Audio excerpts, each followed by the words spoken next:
Hey, welcome to day 28 of 31 days of essential oils. My name is Tammy. I'm your mentor and guide, aka host for this journey. For those of you who've been with me along this ride, thank you very much for your participation and your words of encouragement.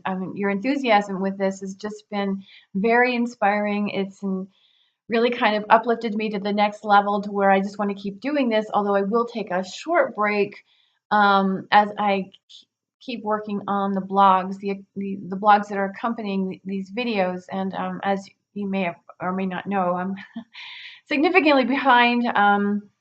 Not because I want to be, not because I'm not committed, not because I'm not writing. It's because there's a lot of research that goes into these. So for those of you who are just tuning in, what I do in these videos is I offer my perspective of use for the oils of the day.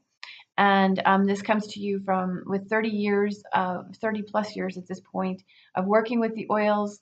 I am internationally certified as a master clinical aromatherapist, but I also have a background in pharmacology and nutrition. So I kind of have combined these, and I specialize in the study of plant constituents as it relates to human health and drug development. Truthfully, that expands into the biochemistry of plants as well to really get a sense of the genome. The DNA consists of four peptides, but the difference between me and the dog back there is just the variations of these of these proteins, basically, on the DNA.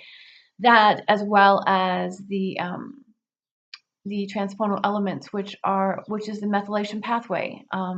Just to kind of give you a little bit of an idea here, those elements that I just mentioned, transponal, they have the ability to transpose themselves, which means they have the ability to relocate. These segments of the DNA actually relocate according to the body's needs. How that unfolds in an individual really depends on the individual genome, because how the rest of the wiring goes. So the bottom line is the methylation pathway is in fact part of the DNA system, or the DNA rather, and it is a system of change, is the best way I know how to put that.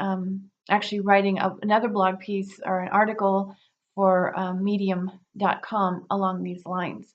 So but I wanted to say that because that really gets factored into how we incorporate the oils. That is not to scare anybody off and say don't use oils. It's just basically the next level of awareness is how I want to frame that. It's like, this is really, if we can recognize that nature changes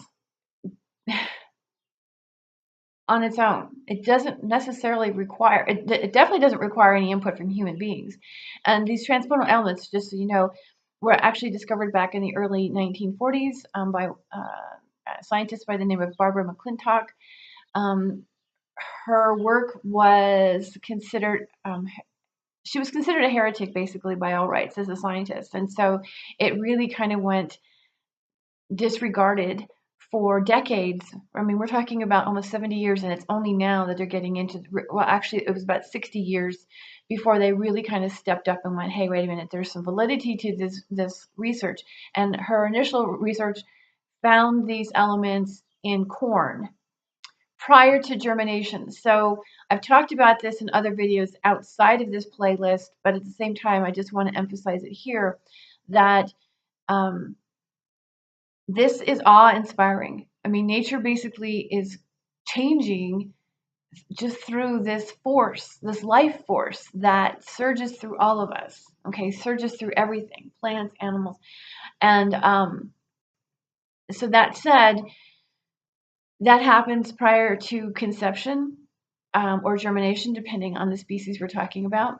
And at the same time, this continues on throughout our life, and it's affected by the influence of external factors, environmental factors. Could be internal factor, it could be an internal environment, could be external environment. But the bottom line, it's environmental factors, what I refer to as the stress response, and these create changes. And so when we start talking about these oils, it's interesting because a lot of them share the same constituents. And if you read my piece on lavender, if you haven't, please go check it out. Um, I start to highlight very specifically um, I address 8 particular plant constituents that are known endocrine disruptors. And that means that and again, that's not necessarily a bad thing. It just means they have a significant influence on the hormonal system. And when we pair that with the rest of nature, whether it be nature or our man-made chemicals, let me just put it that way. So I want to back up for just a minute. So nature does actually navigate, it changes just through the life force. And then these chemicals that we're exposed to, whether they be natural made chemicals or man-made chemicals, they also influence the way these transponal elements, methylation pathway, epigenome, however you want to frame it, they're all the same thing. And so these are directly influenced by every single chemical. And how it plays out again in the individual really depends. And so when we look at these oils and we recognize that some of these chemicals really do have a significant influence on the hormonal system. And again, when you're pairing them with other chemicals, it becomes evident that now it's time to rein it in a little bit, maybe make some different choices about chemicals or products that we're using. Again, I talked about it in another video, and I've talked about it in other blogs, that one of my greatest concerns is some of the things they recognize through these plant constituents is that they have the ability to increase tissue permeability, whether it be lung or skin or brain, whatever. There's certain of them that actually influence tissue permeability. They're recreating these chemicals, they're adding them, mixing them with other emulsifiers and other nanotechnology, which is just hastening the level of information coming into the body, which is just throwing these, short circuiting. I want to say it that way. It's short circuiting the DNA. That's how I would put it. So, again, yeah, for those of you who are joining, I really want you to know that what you get here is more along the lines of how I've used the oils with certain health conditions or under certain circumstances. I did start out in this, like I said, over 30 years ago. I do not rep a company. I'm an independent practitioner and researcher, and what I present here is based on my experience of starting off as symptom relief and really getting into personalizing it with the system. And just so you all know, in France, essential oils are prescribed by physicians after they test the body or the individual to see which oils will be the best. So right now we have access to some really incredible products. We just need to make sure that we're being more mindful, because my ultimate goal is that people feel good in their skin. And aside from the fact that I really, really dig the essential oils, they are a valuable asset to our health and wellness programs. But if we're not using them in a more thoughtful manner, then we are potentially causing even more harm and more at the onset of more symptoms. So realizing that there's a way to kind of work with these in such a way that promotes wellness, not what was the word I'm looking for? Adverse reactions. Sorry, I just kind of had a blip. There was a blip. You just witnessed a blip. So anyway, today I want to talk about Tangerine. Tangerine has been a godsend in many respects with autism, because it really helps to soothe the system, and it really helps to especially help a child sleep. So if we're talking about not giving a child with autism lavender, you can give them Tangerine.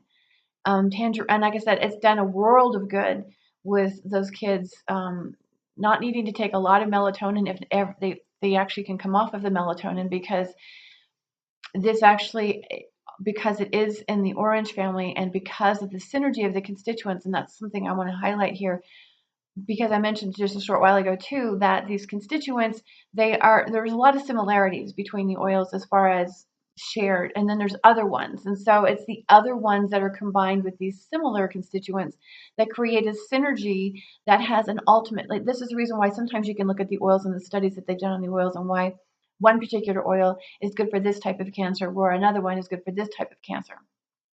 And so that said, this one is very helpful because it helps to, in some regards, helps with serotonin, not to the extent of petitgrain, like I mentioned, but there is a little bit of serotonin, but because this particular oil has a significant influence on the hormonal system, it helps to promote the production of melatonin. And there's actually, I wish I could remember, I didn't do my research because I didn't know. I mean, I don't script these things, so I don't know how they're going to roll. So, but there's actually another hormone beyond melatonin that was recently discovered that's produced in the pituitary hypothalamus that is also indicated in the area of sleep and helping to maintain sleep. So again, we're still talking about hormones. Every function in the body is regulated by hormones.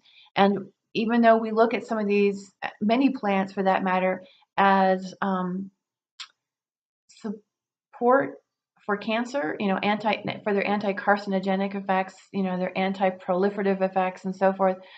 The truth is, if we begin to, especially for people who are involved with medications or that matter, just kind of getting into understanding more and more about the oils, the best, how do I want to say that?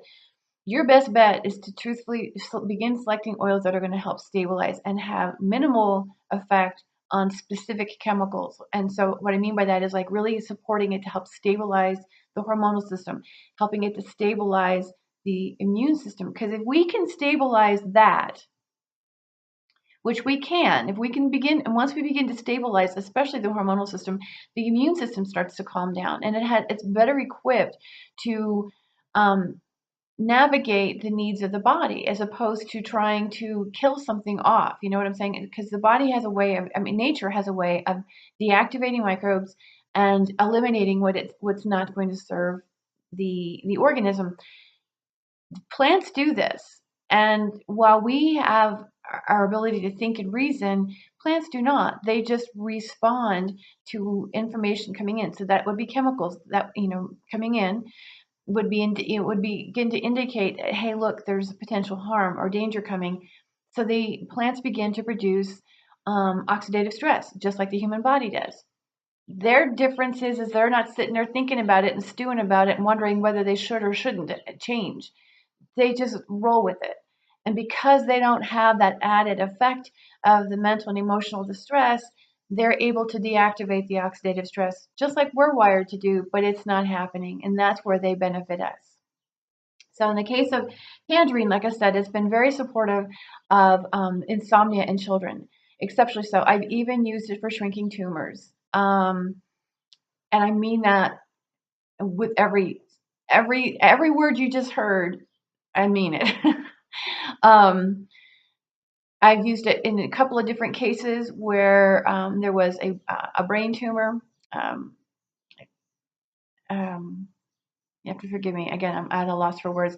But there was a brain tumor on the brain stem, or not near. It was not on. It was in the center of the brain, not on the brain stem. Pardon me. And we were able to help shrink that. That's predominantly because tangerine is exceptionally high in limonene, and limonene has been discovered as one of the plant constituents that can begin to inactivate cancer cells. So, but I said one of them, but they actually work in combination. Again, there's a synergistic effect, and that's the reason why some of the oils in particular would be recommended for maybe bladder cancer. Others would be recommended for breast cancer. So you know what I'm saying? And so I don't necessarily go along those lines because breast cancer in one person and breast cancer and versus somebody else, there's differences, because keep in mind these transponal elements have created a being that, although they have the same diagnosis, there's going to be differences. There's variations in the system, which means really understanding what's going on with that body. So not every oil that is recommended for breast cancer would be the one that I would recommend for this particular individual. The same thing goes for the brain tumors. This young girl, and she was young, she was 24 at the time. I actually paired it with, in her case, I paired it with myrtle green, and I'm going to talk about myrtle in a couple of days. So I'll just say that that's what I did for the brain tumor. I'll explain more about that when we get to myrtle. In the meantime, I've also, like I said, used it in an infant. This little girl was 8 weeks old, and she had neuroblastomas on the, she had tumors on the adrenal glands, and one to the point where you could actually see the abdomen was distended. And doctors were going in for surgery, and the parents learned of me, contacted me, and we started her on a blend that supported the reduction of these adrenals. And just to show the doctor gave it 2 weeks. They were going to go in. So within 2 weeks, we were able to, by the grace of God, actually help this child. These tumors begin to shrink to the point where it was noticeable, and the doctor called off the surgery, and we were able to continually shrink it till where they were completely gone. So, and that was through the help of Tangerine, but I also, again, there was a couple of other oils in there, and I will actually have to write about that in the blog because I don't have my notes for that. Boy, I am just really unprepared today. I'm sorry. But again, so Tangerine is very beneficial for that. It also, like I said, it really, really helps promote the stabilization, pardon me, of the hormonal system, which is necessary for, it's definitely necessary for the for for helping to reduce the symptoms. So that let me just say it this way: it's very helpful. Is when we stay. Gosh, I'm really sorry. When we stabilize the body, I just don't want to go back and restart re-recording this. When we stabilize the hormonal system, the body now is better equipped to actually deal with what it needs to deal with.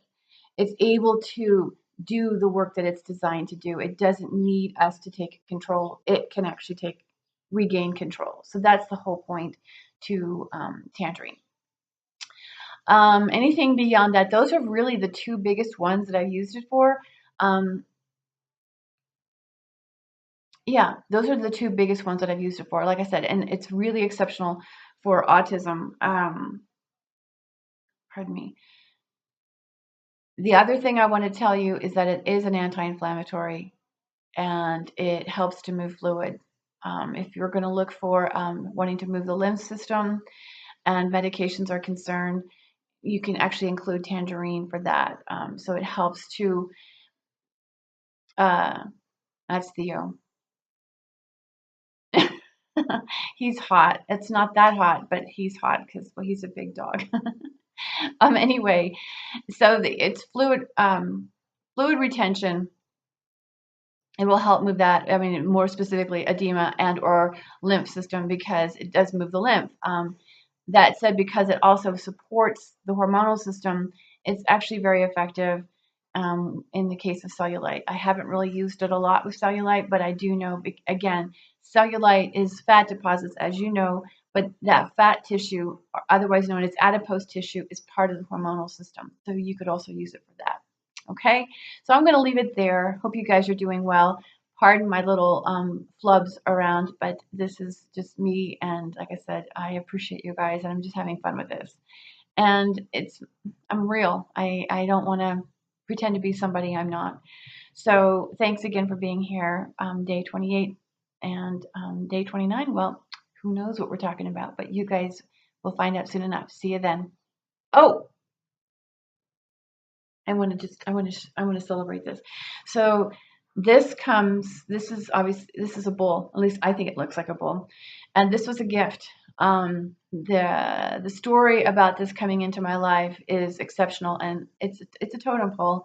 And I was not aware that, even though I live in a Native American country, so to speak, was not aware that totem poles are actually their spirit animal comes to you.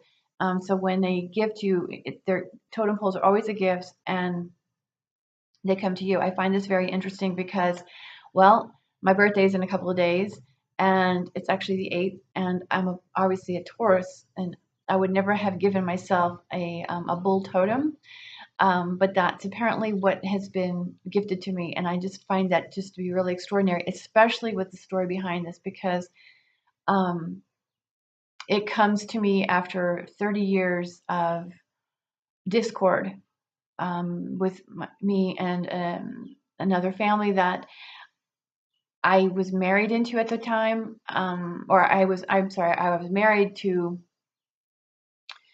when I was married to my husband, and this was his ex-wife's family, and it just kind of got a little rocky there for quite a few years. And um, actually, it's interesting that I'm sitting here, and this is the first video I've done this with Tangerine, because the gentleman that this comes to me from, I always admired him in spite of the differences that we'd faced. And I learned a few years back that he was diagnosed with stage 4 lymphoma. I mean, it had advanced pretty quickly, and he was not doing well. And because this was my stepson's grandfather, I gifted him some blends, which did include actually Tangerine, to help with the lymphoma. And we were able to breathe life into him. He was able to get out of bed because he'd been bedridden by the time I found out about it. And he lived another year and was able to travel, as he enjoyed doing for all his entire life. So although he didn't survive the lymphoma, my stepson actually brought that over to me the other day and said that I was the person that it needed to go to. So it has a lot of value, and I could do an entire video on that alone, but I just wanted to share it because I know that's new in the video, and I wanted to let you know where that came from. All right, you guys, thank you again, and I will see you tomorrow.